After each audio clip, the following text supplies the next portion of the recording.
Okay. His grandfather's Yortzeit is tonight. So, Okay, one of my British is your connection. Okay. Who I'm actually named after, and I have the same Hebrew name, funny enough. Okay. I want to wish you a long life. Is it And your... my dad, yeah. So his name is Koppel ben David Mordechai, and that's my Hebrew name because I'm named after him. So passed away in 1962 and came to South Africa like many of our grandparents with nothing. They didn't play victim. They got on with it. We complained about things, and they could hardly. He couldn't even speak English, and they lived on when he arrived in Cape Town, he became third class because he arrived because that's all he could do. He slept on a table of a store for about 2-3 months before he found his feet, but never complained and taught himself. And we complain about things. So sure. let me just say one or two things here. Okay, I'm gonna move around from. I'm not gonna keep to the order. So just one thing here, in terms of Shabbos here,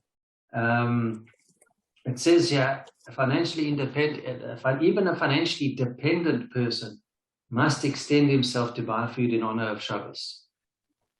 Okay, the mitzvah of honoring Shabbos, which means making a Shabbos a pleasurable experience, was articulated by the prophets in the verse that states in Yeshaya, you will designate the Shabbos as a delight. And some poskim maintain this is actually a Torah ordained law. Shabbos, they explain, is one of the Mikrei Kodesh, which means sanctified convocations. In Sifra, in Parashat Emor, Chazal explained that the sanctity and honor of the Mikrei Kodesh is expressed through wearing freshly laundered clothing, and they are made pleasurable by enjoying good food and drink. And one more point here, Chazal in Shabbos page 118a says, we were effusive about this mitzvah. They state, for example, that anyone who makes Shabbos pleasurable will receive an unbounded estate, will be spared the encumbrances of foreign rule, and will merit great wealth. Gemara provides additional statements to this effect. Okay, just almost done here. Chazal presented the guidelines of this mitzvah in 3 different statements. Celebrate lavishly by dining on big fish, heads of garlic, and meat dishes. Chazal didn't mean Oneg Shabbos must be fulfilled with these foods specifically. Rather, they mentioned these dishes only because they were considered special food in Chazal's times. The point is that wherever one lives, one should make Shabbos pleasurable by enjoying food and drinks that are considered luxurious in that region. So one should try, if you see something that's you're going to really enjoy on Shabbos, buy it during the week and set it aside. That's what the people say. And yeah, that's it basically. Yeah. Thanks, Kevin. Thank you, Kev. I hope your grandfather, I know he's proud of you, that's for sure. For sure, and your siblings as well. And I hope his Neshama has an aliyah and he gets Amen. Amen. Amen. Martha, there you are. Okay. Okay, so guys, I'll tell you what we ended off with last time. If you remember, we're on the 64th daf. Yay! So we no, it's slow. I'm laughing at Arthur's cat. That's what I'm laughing at. Okay. So what happened is that it said, look, if you read the pasuk is in the order in which it actually states it, it states it in a slightly different order to the way that we've been learning it up until this point. So what I want to just do a second, I'm actually just all right. So guys, I just want to read you the pasuk. So it says, if a man steals an ox or sheep, and then obviously it gives that a bit of a break. That was in the previous verse. And then it states the statement in the next verse of, if being found, will it be found, the stolen article in his possession, whether an ox, a donkey, or sheep, live, he shall pay twofold. So what the Brisa actually noted is quite clearly that it brought it the wrong way round, it seemed, in the Brisa. It said, it was saying a ox and a stolen article, which means you go from the specific to the general. And then the question obviously arises, well, then if you're going from the specific to the general, then what do you care if it's just talking about a specific for, because the general makes everything included. So it brought the point, if you have ox and stolen item, everything is included. So then what was this business about it going through the altar and consecration and specific aspects when you've got a specification and a generalization? Because in that aspect, the generalization mitigates everything about a specification. So that's your first problem. That's how we end it off. The second problem is the fact that the order is the wrong way around. Because if you look at the pasuk, it states a generalization and then the specification. How do we know that?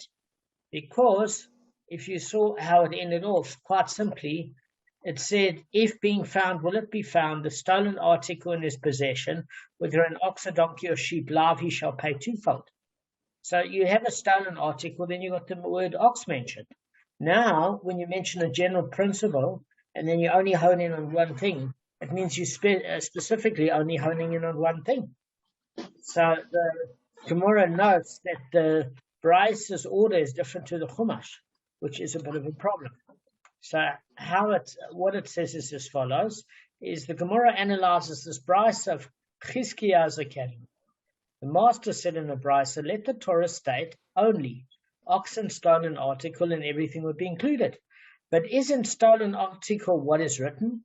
While stolen article and ox is what is written, the other way around. And perhaps you will say that the Tana is saying, had it been stated. In other words, that perhaps the Brice is meaning to ask why the Torah indeed stated the generalization first and the specification ox, donkey, and sheep afterwards. Maybe it suggested let the Torah state a specification first and the generalization afterwards, thereby forming a specification generalization sequence, which would teach us to include all items, and then there'd be no need for the Torah to mention anything at all else. So that's the proposal, is Chizkiah's academy is saying, well, why doesn't the Torah, in other words, it's not trying to interpret the Torah the wrong way around. It's making a proposition, and it says, you don't have to go through all of this if you just, if the Torah mentioned it the other way around. Now, it's not asking why did the Torah get it wrong. It's asking, well, we must have to be able to understand it by the generalization specification aspect. That's why I brought all these features in of ox and consecration and altars, because that's the way it's actually written. But had it written the other way around, it's saying it would have saved us a bit of a schleck. Okay, so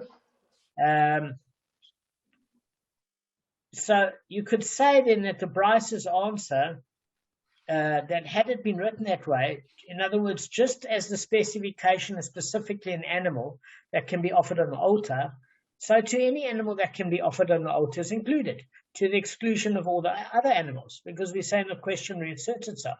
It mentions a general, then specific. But if the words were arranged, ox would be a specification and stolen article would be a generalization.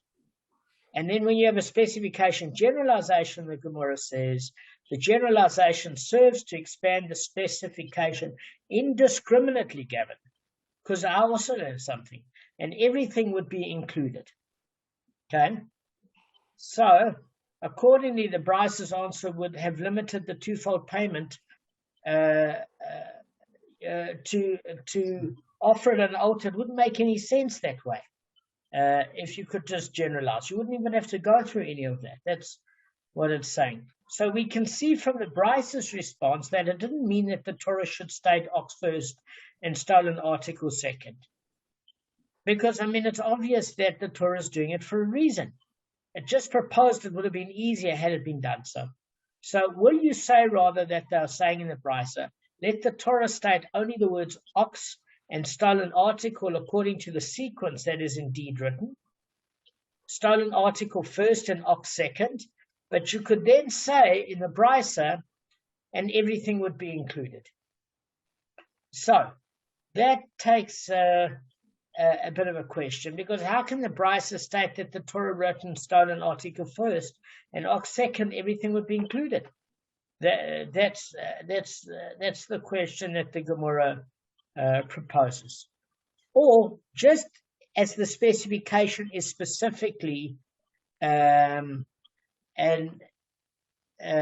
basically, in other words, if it's when the Gemara says just as the specification is specifically, it's saying that the rule is when you have a generalization specification sequence, there's nothing in the generalization other than what is mentioned explicitly in the specification. That's what they're actually trying to say.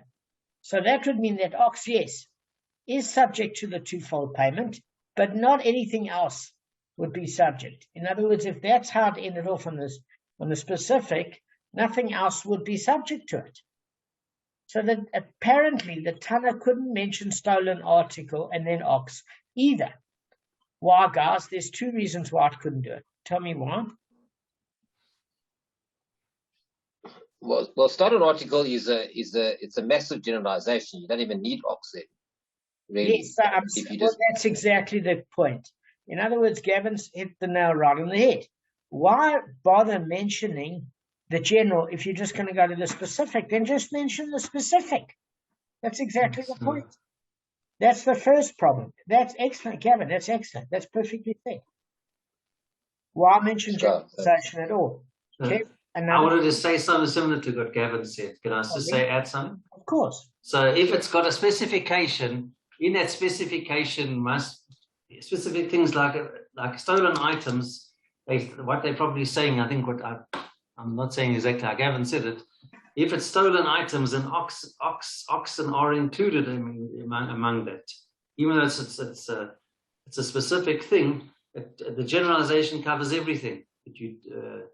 So you say in a certain way it's similar to Gavin. In other words, get rid of the word ox, and within stolen article or stolen item, you would include ox anyway.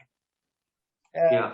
That's exactly, it's a slightly different point to Gavin's, but it's just as relevant. In other words, Gavin is saying, if you just want to mention ox, don't mention the general, if you're going to just mention. And you're saying quite specifically, if you're going to include ox in the general and you want coverage of other things, why mention ox? So those are both good points. The other point we learned is that it talks about the twofold payment. Now we know, guys, that the ox is not subject to a twofold payment, is it? Arthur, what's it subject to?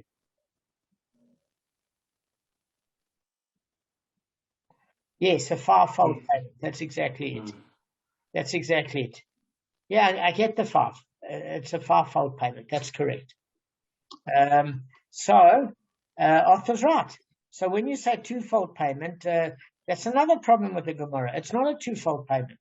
When you mention sheep as a specification, it's not a twofold payment. What is it of? Fourfold payment, yes. Exactly. So those are the problems that we got. So you guys mentioned three problems, you're on top of it.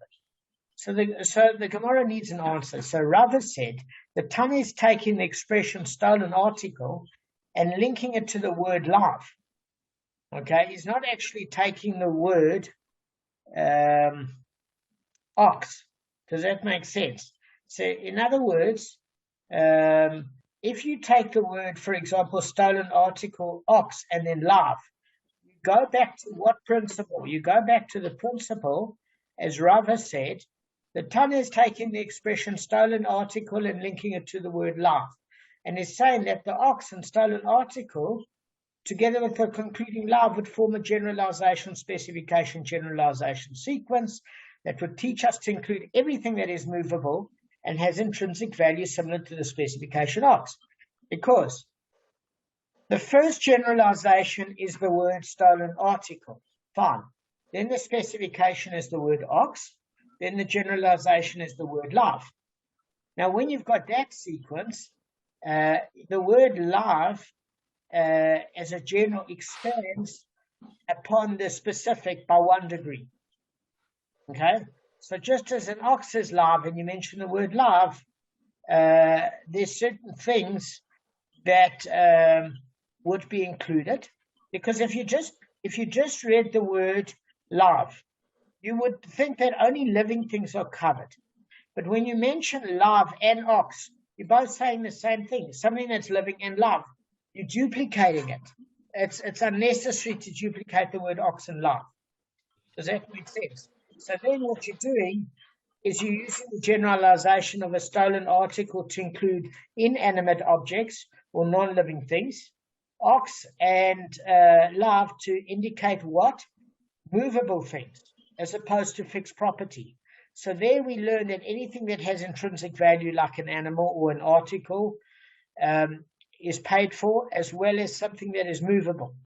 But you can only learn that from a generalization, specification, generalization sequence, and not from a generalization, specification sequence. Nor can you learn it from a specification, generalization sequence, because then you're including everything, not just things that are movable and have intrinsic value. If you edit off the word stolen article, okay, stolen could be fixed property as well. The very fact that you've got the generalization, specification, generalization sequence allows that specific interpretation. So that's what Rava said. Now, there is an objection that the Gemara brings. Now, if you notice, there's two generalizations. The first one is stolen article, and the last one is life. Now, I want to ask you something. Are they both truly generalizations, or is one more general than the other? And if so, which one's more general? Ox compared to live. No. Let's take the word ox out of it. You've got ox as the specification. You've got a generalization of stolen article. Then you've got the last generalization of life. Now, of those two, they're both general. They're both more general than ox. Ox is very specific. But one of those general is still quite specific. Which one is it? It's live. Live. Live is more specific. Yeah. Where the other one covers everything, including live. Exactly. Article can be live and dead. Exactly. So live and movable. Live and movable. Arthur hit the nail on the head. What he's saying is live obviously excludes dead things. It's only living things, whereas stolen article encompasses all things. That's exactly what Rashi says. So Arthur, you're in good company. So then there's a question. And the Gemara says, well, how can you call this a generalization, specification, generalization sequence, when in fact the generalization itself in the end seems quite specific? You get it, guys? Yeah. So But it's more specific than stolen article. Yeah, and that's exactly the argument against the first question of the Gemara when the Gemara answered, saying the same as Gavin. The author of this Bryce is the Tana of Rav Yishmael's Academy, who even in cases like this expounds generalization and specification and generalization sequences, even though the one concept is more general. Because if you take a look at the Gemara in Chulin 66a, there is a case where it is specific more than the other general term, but it's still relatively general.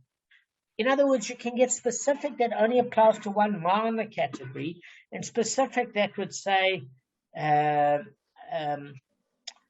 for example, all living things, but it's fairly general in that there are thousands of creatures alive. So it's still very broad. It doesn't have to be broad as far as living and non-living things, or inanimate objects and living things, but it's still general enough to be part of the sequence. Does that make sense? Yes. So I think, Gavin, that's what you were alluding to. Am I correct? 100%. So Rava concludes his answer, and this is what the Tana finds difficulty with at the end of the matter. Okay? Because why do I need the Torah to write the seemingly redundant clause of if being found, will it be found? In other words, if what you're saying is correct, because that's in Kevin read, if found, will be found. That's in Shmot chapter 22, verse 3. It seems like, why do you need it? Because if you're including all things that are movable, well, in other words, if you're talking about living things, how else would you derive moving and intrinsic value? You'd have to derive it from found, will it be found? That's what Rav is saying, because you can, in other words, if you've got the generalization stolen item, then you go quite specific in ox, then you go live things, then you know that it's stolen articles within that which is living, not inanimate objects. So the word find, which is to be found, actually also includes movable articles and intrinsic value, because you're ending on a generalization, but it's not totally general. In other words, if you started off with live, then you ended up with ox, and then said stolen articles, you wouldn't need found then to be found. You get what I'm saying? Because it's way more general. You would need to know that inanimate objects were movable objects, and value objects that have intrinsic value that are not living are also covered for the twofold payment. And that's how we actually interpret if being found, will it be found? Do you get it, guys, or not? Yeah. Just explain if being found will be found. Just explain that again, what that actually the definition means. What I'm saying is, if we started out the other way around, where it started out where it said live, and then it said an ox, and then it said stolen article, then you could interpret quite easily that it's not just living things, but things that are movable and have intrinsic value. Because you're ending off on a far more general term than the word live. As Arthur said, if you end off with the word live, you're only including living things. That's all it's expounding to, because that's your last general statement. So then you would have to have that other statement that says, if being found, will it be found, to teach you that you covered for the twofold payment for movable articles and articles that have intrinsic value. That's what you need the statement for, Kevin, because we're ending off on a generalization that is itself specific. So that's what the part of the Chumash is there to teach us. That's what Rav is trying to say. Does that make sense? Okay. So Rava now, so it says, Rava now proceeds to explain the entire Brisa in order to demonstrate how the Brisa develops the last question. So the Brisa begins by asking, let the Torah state only oxen, stolen article, and live, and everything that is movable and has intrinsic value would be included. That's how it started off. Okay, so it's a generalization, specification, generalization. And then the Brisa, if you remember, went to the point in saying, had it been written so, I would say that just as the specification ox is specifically an animal that can be offered on the altar, so to any animal that can be offered on the altar is included. Then the answer to that is fine. Then what other animal can be offered on the altar? Only sheep. But then why do you need the word sheep in the Chumash to come after ox? Because then you're repeating yourself. It's redundant. So we have the word sheep there as an extra specification, okay, to teach you that there's obviously another category. It's not just that category as far as ox is concerned. In other words, it's saying that it's meant to teach you something, because if it's mentioning animals on the Mizbeach, then you don't say that and list all the animals. If you're mentioning one animal that's eligible for the Mizbeach as the only category, you can derive from that that's the case. Now, when the word donkey is mentioned, it's the only animal where the firstborn is consecrated that's not kosher. So you might think only firstborns, animals that are consecrated, are eligible for the twofold payment. Okay? But not if you have the word sheep there. because you know that in fact expounds it as a greater generalization. So you've got ox, donkey, and sheep, which means both kosher and non-kosher animals. Because non-kosher animals you have as working animals.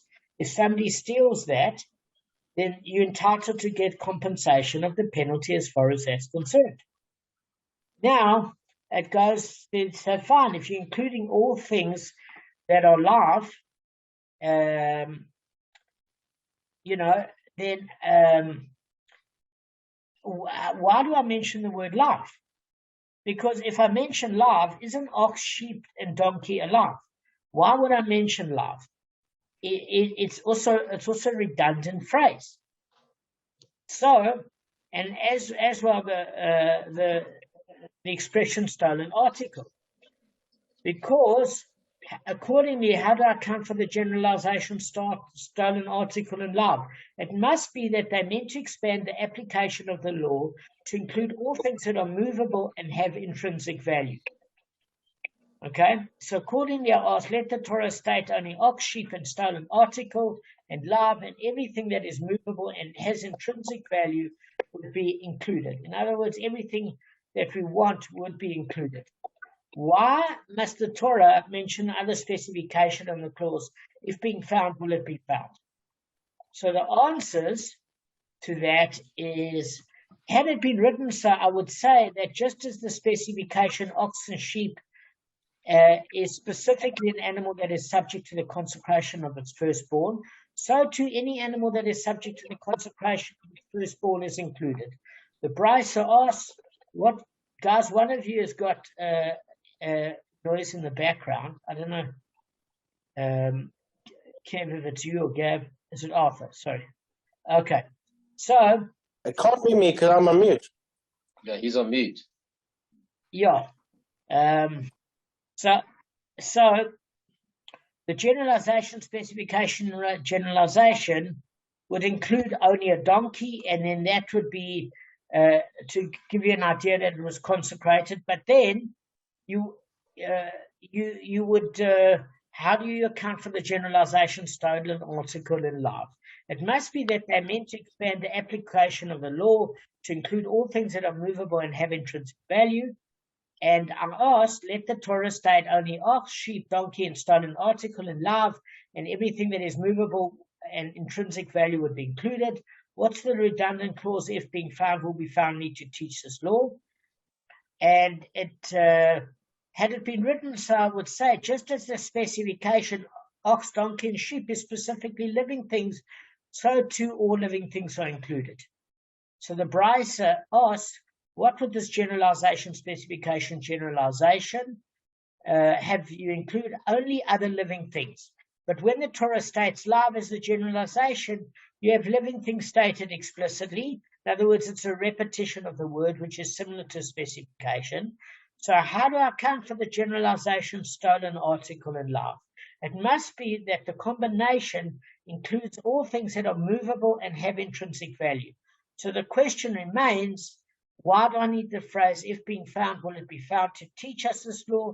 This concludes the Brisa in the Academy of Chizkiah. We've still got a little bit more time, guys. We need it. Then we'll get this out the way. If so, the Tana is rightly troubled by his question, since the generalization specification generalization sequence formed by the word stolen article, ox, donkey, sheep, and live suffices to teach us to include all things that are movable and have intrinsic value. Why do we need the redundant phrase, if being found, will it be found, to teach us this law? The Gemara answers that this phrase is needed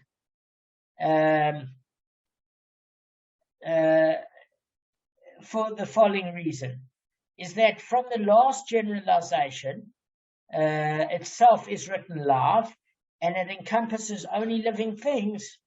And this phrase, if being found, will be found, is necessary to include non-living things as well.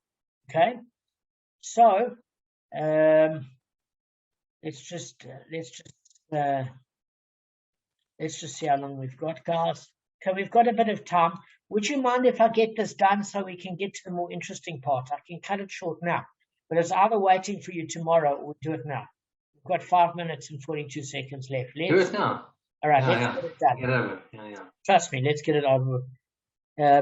So the Gemara asked, they said, but these generalizations being found in it, will it be found, are two generalizations that are next to one another. So how can you have a generalization specification, generalization sequence, if the first two next to each other are generalizations? So Ravina said it's in accordance with what they said in the West, in other words, in Eretz Israel. Wherever you find two generalizations that are next to one another, place a specification between them and expound them using the method of generalization, specification, and generalization. And then you place the word ox, sheep and donkey between the word found and it will be found. And then you've got the generalization, specification, generalization sequence. So what would it include? Living things, and that's derivable already from the word live. Okay, and then it includes things that are not only living by that generalization of if found, it's to be found. So it also then would include movable and intrinsic value items, and those are subject to the twofold payment. And furthermore, you to place a specification donkey between them to include something that obviously it doesn't have to be on the Mizbeach, etc. Now, let me just skip past this. So the word donkey is added, ironically, because you learn this lesson that it has to be identifiable in order to be eligible for the twofold payment. Like when you're dealing with a garment, for example, because people used to brand their donkeys. So then it says, well, then why do I need a sheep? And then it says, well, that's a problem because we can't work out why you would need a word sheep. So then it says, rather, let's introduce a different way of working this out, and that's amplification, limitation, amplification. And that was taught in the Bryce in the Academy of Rav Yishmael. So let me just tell you what that is if you look in Bereshit, okay, and it brings you an example. So the amplification, limitation, amplification is a way of expounding the Torah's combination of general and specific statements differently from generalization, specification, generalization. So what does it do? It's more of an inclusive term. So in Leviticus chapter 11, verse 9, when we're looking at the rules of kashrut, it says this, that you may eat from whatever is in the water, anything that has fins and scales in the waters. So the word in the water is repeated twice. In the seas and the streams that you may eat. So when you do the amplification, limitation, amplification, it states that the water creatures must have fins and scales, but not only in water that is natural, such as streams and oceans, but also in cisterns and ditches and man-made bodies of water. So it's an inclusive term. And that's why we have to shift it to include all things by using amplification, limitation, amplification, so that nothing is excluded. So it's a different methodology of working it out. What was taught in the Bryce and Academy of Rav Yishmael, the verse states in the water 2 times, and that's not a sequence of a generalization specification, rather amplification, limitation, and amplification to include all bodies of water. So in our case, it's including both living things and non-living things, as long as they're movable and have intrinsic value. And why does it mention ox, donkey, and sheep?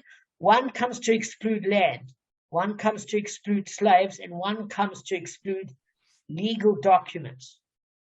Okay, so that's what we learn. All right, guys, we're done. Sure. All right, guys. I think you sorry, yeah. I think you explained very well the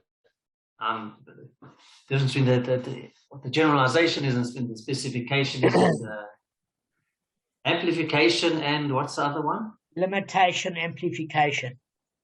And limitation is the same as specific. Limitation, The other one similar to specific and the one similar to general. Limitation is general. No, limitation is specific because you're limiting it. I mean, sorry, I mean specific. Yeah, I yeah, know because you it's mean that. limited. I know Yeah, you yeah, mean yeah.